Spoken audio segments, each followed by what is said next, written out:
是不是很惬意啊？在这边吹着风，仿佛一切都安静了下来。你要是心情不好的时候，随时可以来这里，来感受这里独有的宁静。好。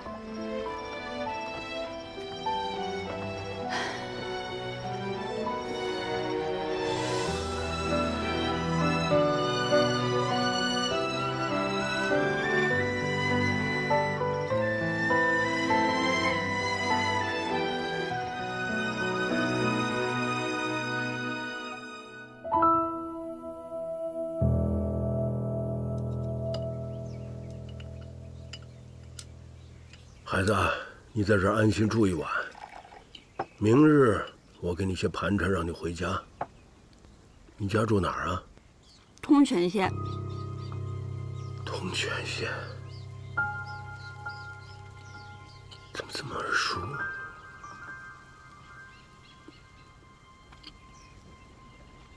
你怎么了？没什么，只是。 让我想起了一位故人，他的家乡也在通泉，那离这儿很远。姑娘，你被劫了道，最好还是去报个官。我不想报官。为何？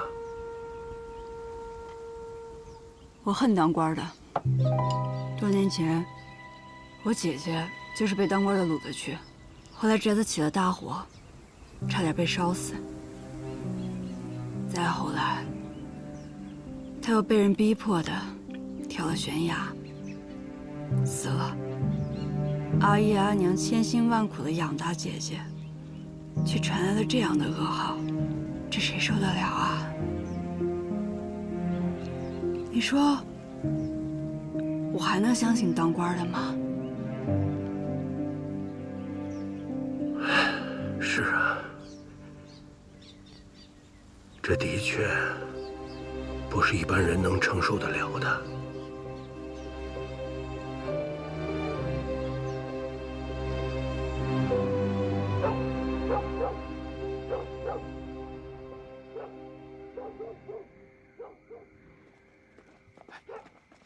哪儿呢？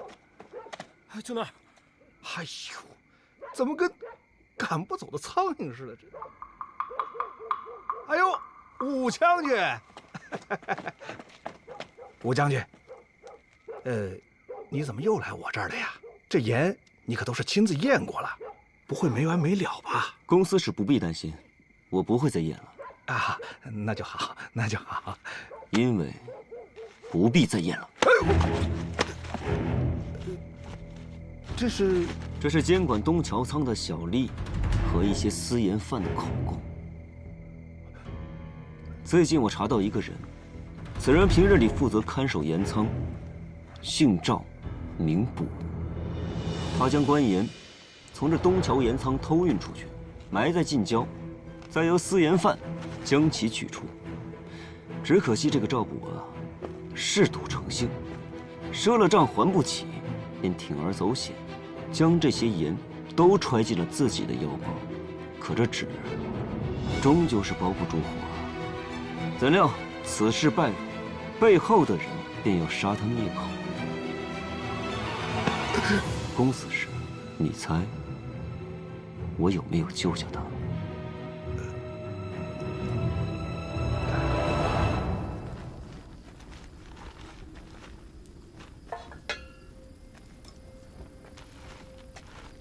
老伯，还没睡啊？啊，睡不着啊。都说人越老越糊涂，我怎么年岁大了，过去的事儿反倒记得更清楚了？你这是烧给谁呀？不知道啊，我也不知道。怎么了？有人要杀我！啊？谁啊？谁要杀你？你什么人？你为什么要追杀这位弱女子？她可不是弱女子。陆威，你知道她是谁吗？她与玉石案有关。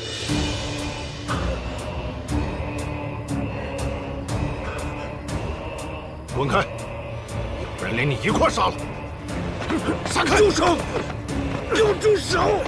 你们还想怎么样？他当年下令灭口了多少女子，又强逼着三司定案，害死于谦一家老小。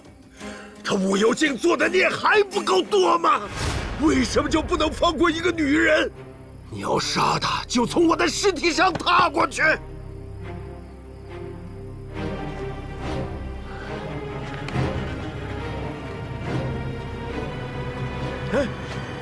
你跑啊！快跑啊！我不用跑，你也不用死。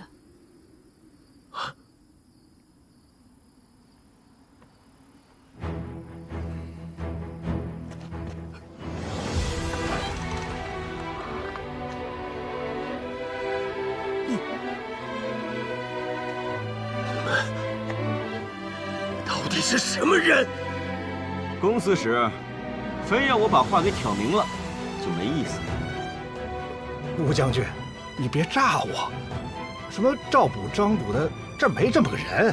现在此人就在我的手上，你若不认，那便随我到圣上面前，辩个分明。啊，吴将军，吴将军，吴将军，去不得，万万去不得呀！哎呀，事到如今，我也不得不说了，我一直让你别查，别查，这不只是为了我自己，这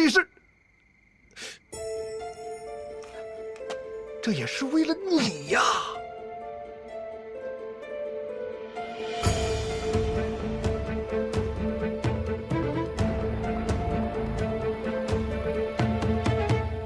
我离开圣都这些年，没想到还发生了这么多事儿。来，我原本以为你跟他们一样，可刚刚你肯为救我而死，证明你并非狡诈贪婪之辈。可为何当年你却匆匆给于谦定罪？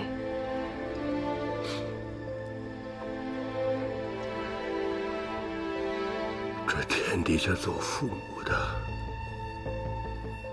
为了自己的孩子，有时候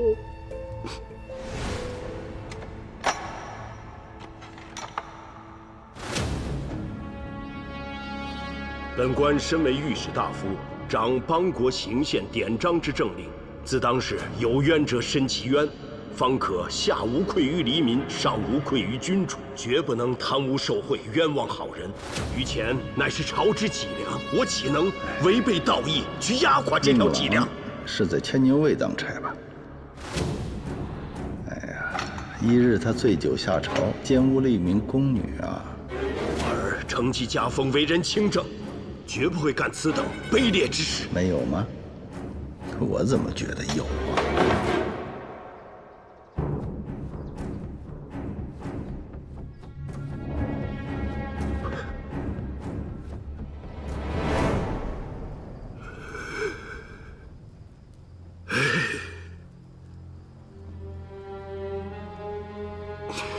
这人一旦有了软肋，到时候你不想犯错都难呐。于谦，我打心底佩服他，可他的下场如何呀？他的家人又如何呢？即便有再多抱负，也是枉然。于谦是个直臣呐，可这世上又有几个于谦？从那以后，我再也无颜面对自己那身官袍，便辞官归隐了。没想到此案的背后，从一个县尉到王公贵胄，牵涉种种，竟如此复杂。孩子，我老了，生死不过几年，可你还年轻啊！你听我一句劝，放下过去，别再去找武攸敬，他不是你能惹得起的人，千万别给自己招来杀身之祸呀！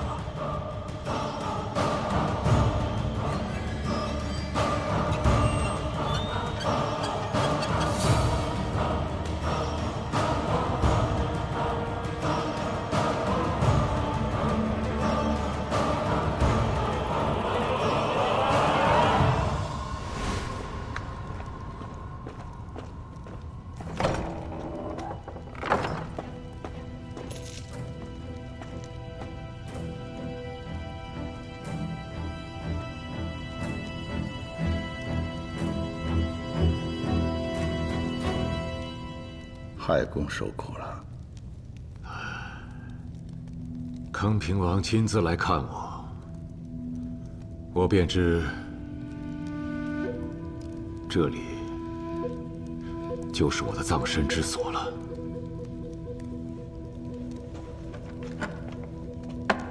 终于，还是走到了今天这一步。是啊，以死期换死期，本就让人意想不到。你是待我受过。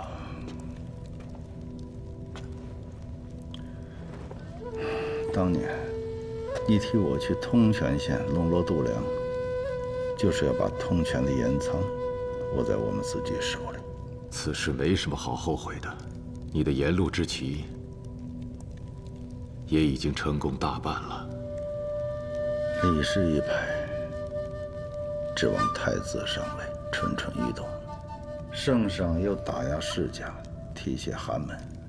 若有一日圣上了薨，我武氏一族拿什么跟他们争？盐乃国脉，把它握在手里，才能保我武氏根基。康平王要我接下来如何做？还请直言。我会上书，力保你的家人，不让他们受到你的牵连。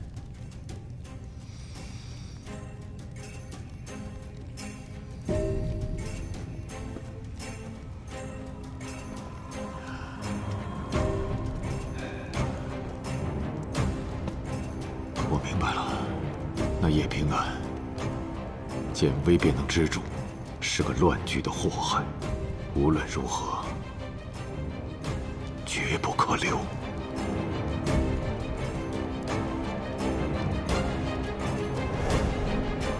平安，我看你思绪不宁，身在圣都，却好像被囚于牢笼之中。你应该出去走走。于我而言，哪里不是牢笼？还一平自尽了，但我总觉得这背后还有什么。这御史案结案也没彻底打消他的疑虑，他还想追查严的事儿，恐怕迟早会生事端，还请康平王早做打算。父亲，叶平安要设法除掉，他迟早会查清御史案。此事我们不便出手，不如用酷吏这颗棋。御史案，难道这一切都是你做的？现在你还要杀了叶平安？康二，没有规矩。你告诉我什么是规矩？我刚从宫上那儿回来，你猜我查出什么了？本来我一直以为，在背后私盗官盐的人是李宗旭。胡家明明家业昌盛，你为何要这么做？为什么？兄长，你一直念叨金元之战，多少人尸骨成山，就是因为李氏把持政策，怂恿官吏从中作梗。你愿意让这种事情重演吗？不管政仓在谁的手上，如果这天下皆是清官良臣，这种事就绝不会发生。还有，你做的这一切根本就不是为了你儿子，只是为了你手上的权力。为了权力，你竟然可以盗取官盐，结党营私，炮制御史案，害死那么多人，做出这种伤天害理、天诛地灭之举。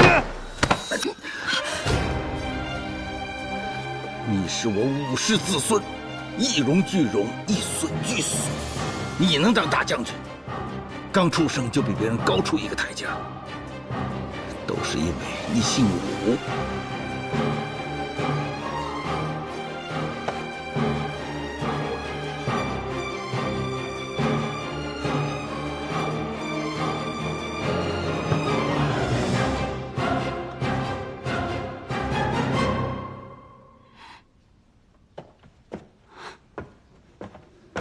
兄长，不用管，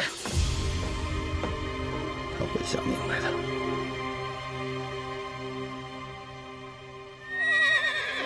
这，你是我5世子孙，一荣俱荣，一损俱损。你能当大将军，刚出生就比别人高出一个台阶，都是因为你姓武。你姓武。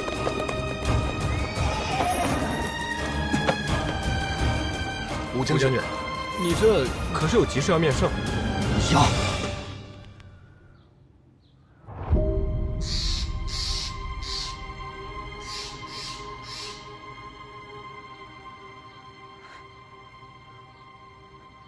武将军，你只是马儿受了惊，我没拉住而已。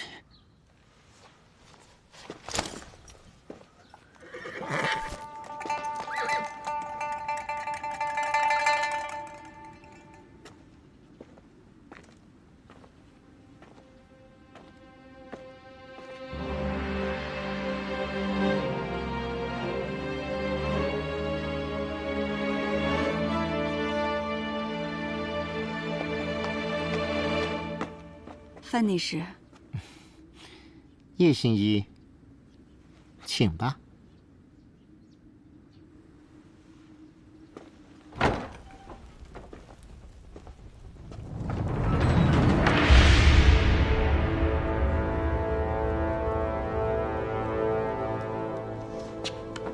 陛下，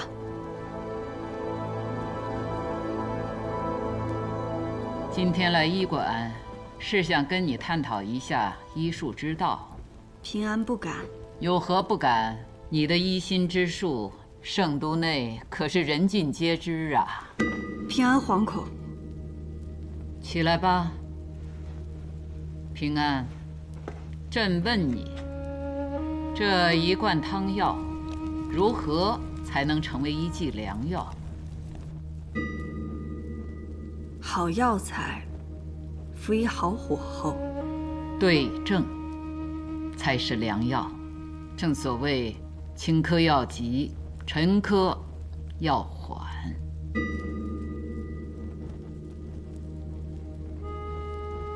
平安斗胆一问：隐疾该如何用药？隐疾藏于暗处，病患只能自欺欺人。长此以往，轻症变重症，重症变绝症，到时候，就算手握神药妙方，又能奈何？说下去，百姓的病苦，皆因忍耐而起，因重情而忍榨取，因重义而忍盘剥。平安四处奔走，只为清除隐疾，以保患者无虞。叶平安，你的医道，朕算是看明白了，只不过这用火太猛，往往过犹不及。你的医术，的确还欠点火候。离开圣都吧，到别处去历练历练。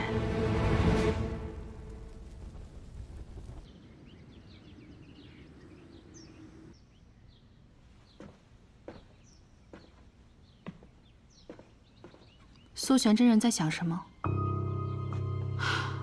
在回顾。我听来进香的人提起，才知道山下近日发生的事。你上回来为何不告诉我？我不想让真人再为往事挂心。你当年既然选择了帮父亲，便没什么可悔的。当年选择帮你父亲，是我犯下的第一个错。为了逃避事实抛下你，便是一错再错。你不能像我一样，选错了路。素玄真人曾让我遵循自己心意行事，我来便是想告诉真人，我已做出了选择。康平王，武将军抓了好些私盐贩子，我担心会查到自己人头上，你要不要制止他？康儿只是对金元之战颜良未至之事耿耿于怀，等李宗旭一倒，他自然就消停。此事恐怕与苍司使宫少脱不了干系。宫少，徐清，看来得找个机会去东郊盐仓看一看。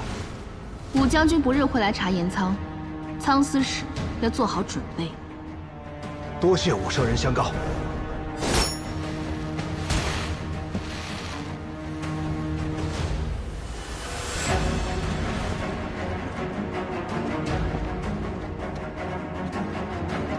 原来叶平安竟是御史案的帮凶。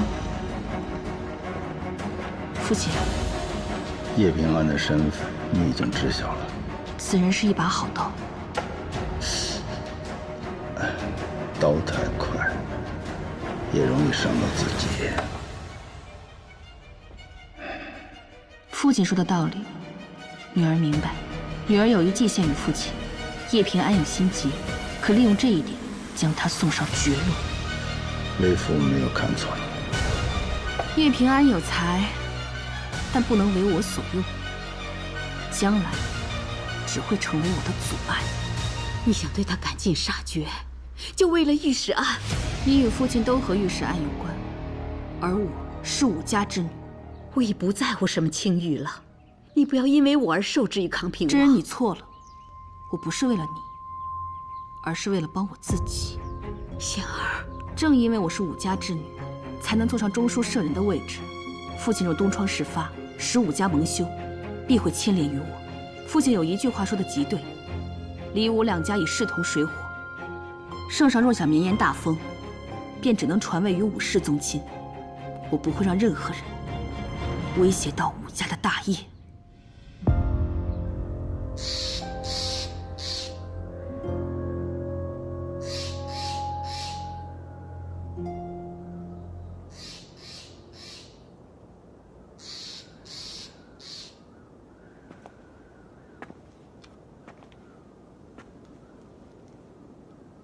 康平王是幕后主使，你是怎么知道的？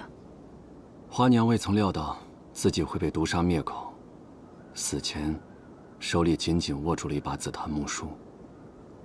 恰好康平王也好紫檀木雕，他是想在临死前给我们留下一点线索。康平王许诺了你，位极人臣，对吧？如果我是你，也会同你一样，牢牢倚靠住他这棵大树。你不是我，我现在想明白了，无忧镜掩盖御史案，倒卖官盐，笼络朝臣，李武之争，他早就在下这盘大棋。我再问你一次，能否放手？我护你离开圣都，我保你一生平安。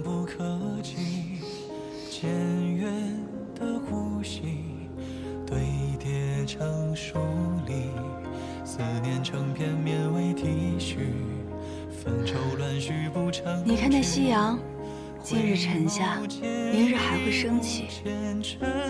可明日我与你，就只能是敌人了。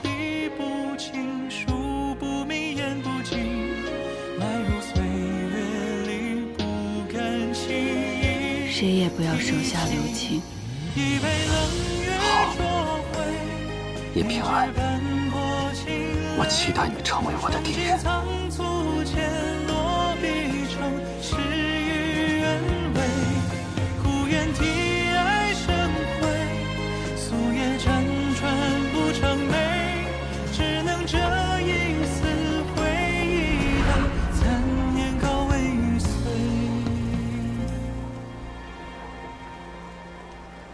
金穗这么早就落雪，恐有异变呢。报！说的可汗乎？说的二王子继位，起兵反京。报！说的可汗乎？说的二王子继位，起兵反京。说的可汗乎？说的起兵反京。臣求请，领兵赴边，守我大封，抵御外戎。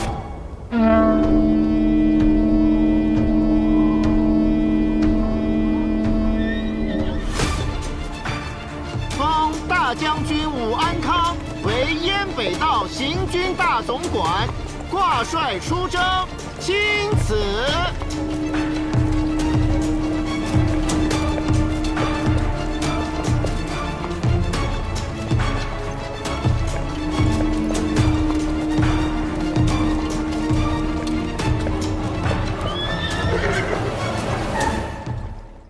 是我下贱，我不该朝少卿泼水；是我愚蠢，我不该朝少卿泼水；是我下贱，我不该朝少卿泼水；是我愚蠢。这人犯了何事啊？要遭这个罪？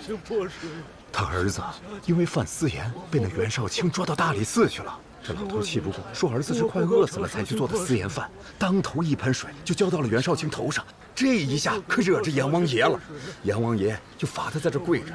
啊，阎王爷罚他？你们私底下都这么叫他？那可不，这阎王爷过去人还挺好的，为大家伙办事，替盲沟请命。可自从他投靠了梅党，这人就变了，变得目中无人，贪图享乐，谁惹得谁倒霉。呸！真不是东西。也不怪有那么多私盐贩。去年盐价跌过一阵，今年却哐哐的涨。圣都的盐要卖400万一斗，谁买得起啊？吃口盐太难了。哎呀！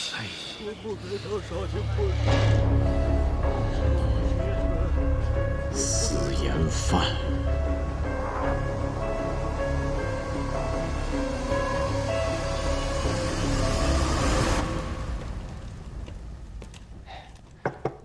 这硕丹二王子真是野心勃勃。康州元年才连的印，可汗一死，他便夺得了王位，竟不顾与我大封的盟约，将武良臣扣押为人质，还挥兵南下，真是蛮夷。这二王子杀兄夺位，弄得硕丹各部是人心惶惶。他为了平定内忧，便派兵来掠夺我方粮草。正赶上严冬我军雪地作战的经验又不足，他呀，这就是蓄谋已久。郎主，我实在是不明白，你之前干嘛让礼部侍郎上书弹劾你，为官揽赋，奢侈无度，害得自己被圣上责罚，扣了半年的俸禄，还遭了一顿训斥啊！你知道何为贪官？何为清官？何为奸臣？何为忠臣啊？这，要我说实话，郎主你，总不能算是清官吧？你，这个宇文泰和苏绰有一番对话，说的是帝王之术要用贪官顾权，除贪官排异，杀贪官收买人心。小人愚钝，没听明白是什么。我身居高位，不能不犯点小错误，不然就没有把柄攥在圣上手里了。但是我又不能犯大错，我要犯了大错，就成了老百姓的眼中钉了。哼，袁绍成最近没惹事儿吧？倒也算不上是惹事，就是惩治了一个私盐贩的父亲。那老头太嚣张了，大冷天泼了袁绍清一盆水，袁绍清让他跪在街上，头顶着水盆高喊认错。大奸四忠，大忠四奸。袁绍成是个聪明人。郎主啊，康平王现今在朝中是如日中天，拥护者众多，力推武家继承大统的声浪已盖过李家。你更应该像以往那般与他亲近才是啊！怎么反而三避不见，躲在家中装病啊？我刚才说的话你一点都没听懂。康平王几次三番的让我往炎帝给他派官，这就是大错。郎主，康平王来了，我跟他说你在病中，不便见人。可，郎主，康平王，哎呦，梅阁老，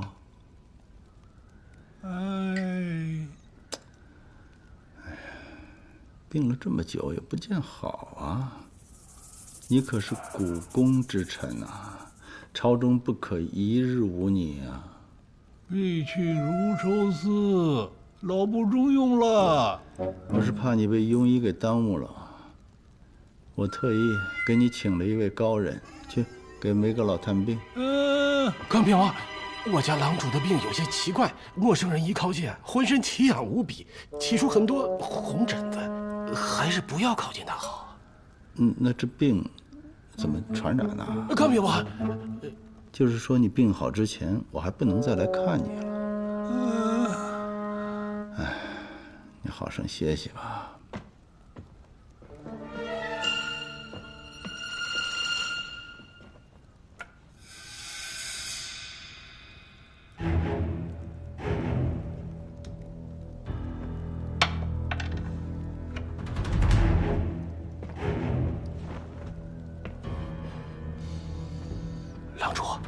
康平王下次再来，我们该如何应对啊？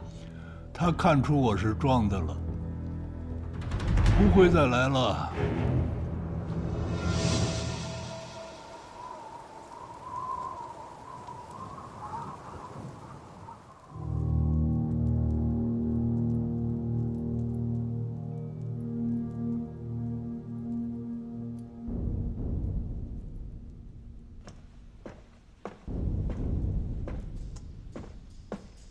赵峰看见他了吗？看见了，赵峰已经风风火火地查私盐贩的事去了，还让人把跪着那老头给带走了。那不是挺好？赵峰为官尽责，向来就爱管那些民生闲事。少卿，我真是越来越不懂你了，为什么好事留给别人做，骂名都是你担着？有人跟我说过，善名恶名都不重要，我觉得也是。只要我背着骂名，自然有人放心。少卿，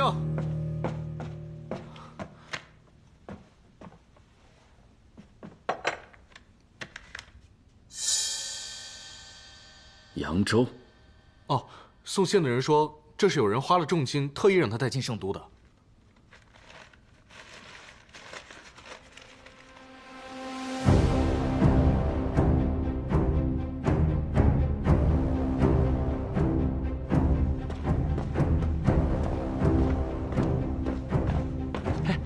少卿是去康平王府吗？不如我随你一起啊。不必了，你帮文宇整理一下里面的卷宗吧。哎。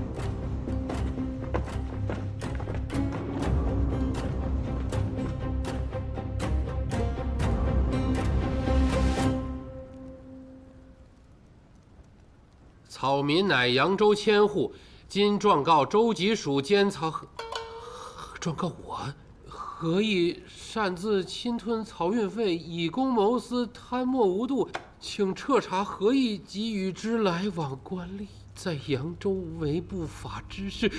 康平王，饶命啊！康平王，下官知罪，下官知罪，下官知罪。何监草，你贪点小小的漕运费没什么，可因为这状子，扬州所有的沿路就都得停了。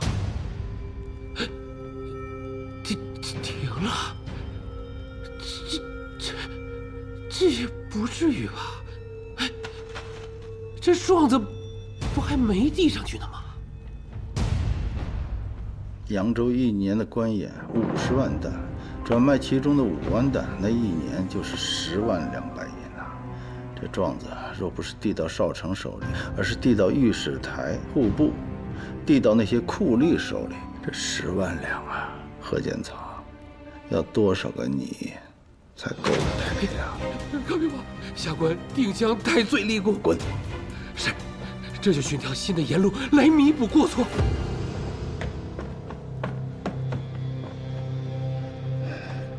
少城，你又立了一功。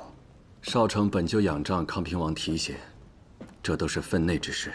可惜那徐陵当上尚书右丞之后，这一年竟然没有出什么岔子，你恐怕还得再有一些耐心。要不，你和显儿的婚事先紧一紧，我找人择个吉日。谢康平王。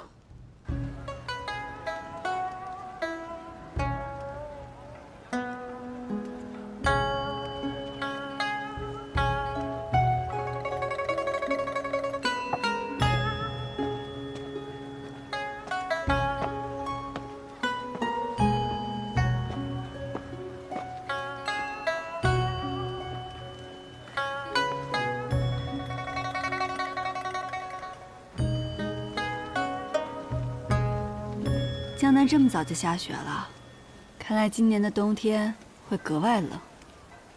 这雪景确实赏心悦目，但有多少人知道，雪下藏着多少脏东西？下雪了，路就更难走了。平安，我们该回趟圣都，去看看采莲和丹心了。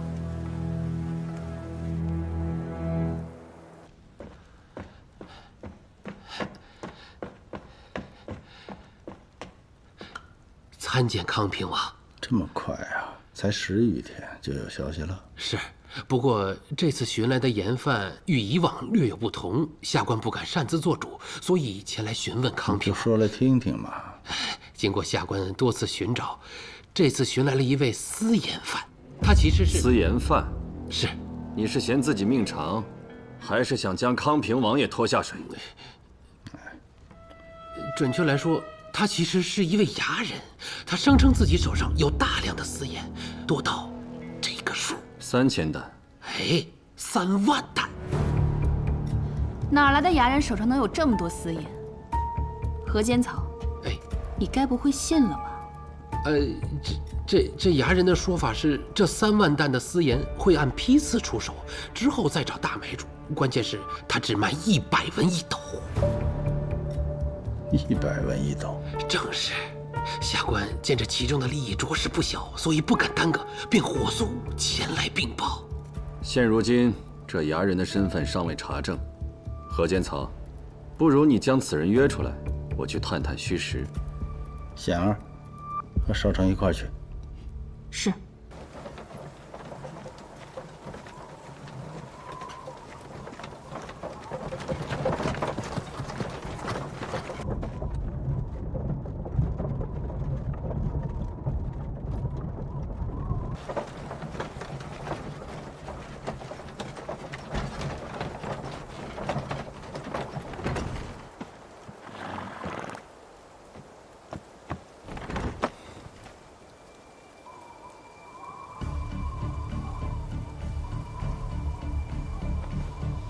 若是有人想取我们性命，此地很方便。若是真有人设局杀我们，那才刺激。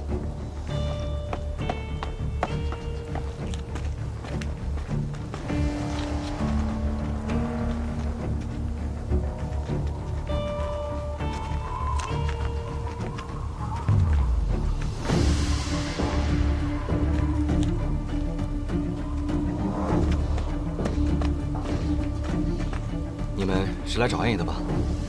跟我来。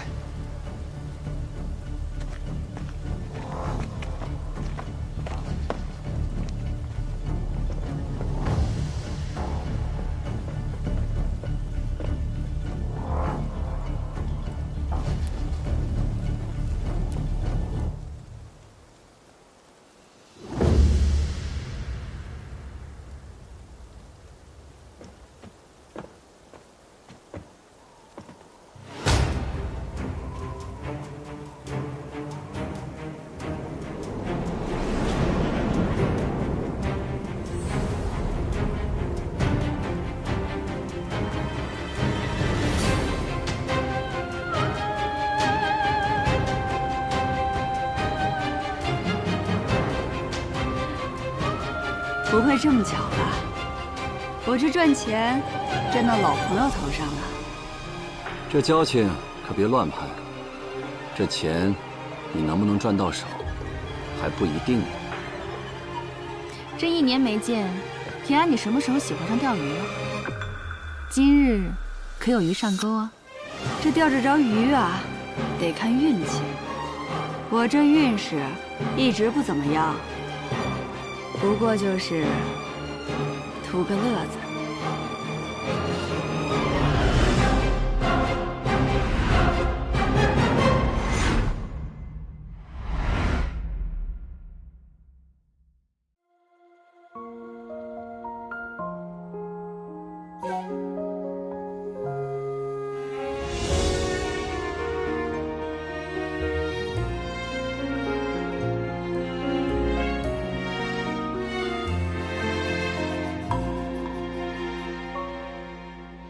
往事成灰，碾落成泥，如烟旧梦不可及。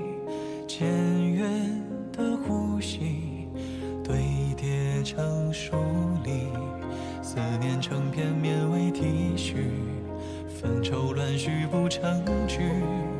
回眸间已无前尘可语，遗憾恍惚中理不清，数不明言不尽，埋入岁月里不敢轻易提起。一杯冷月灼灰，一纸斑驳清泪，憧憬仓促间落笔成诗与愿违。孤雁啼爱生辉，夙夜辗转不成美，只能这一丝回忆的残念告慰于岁。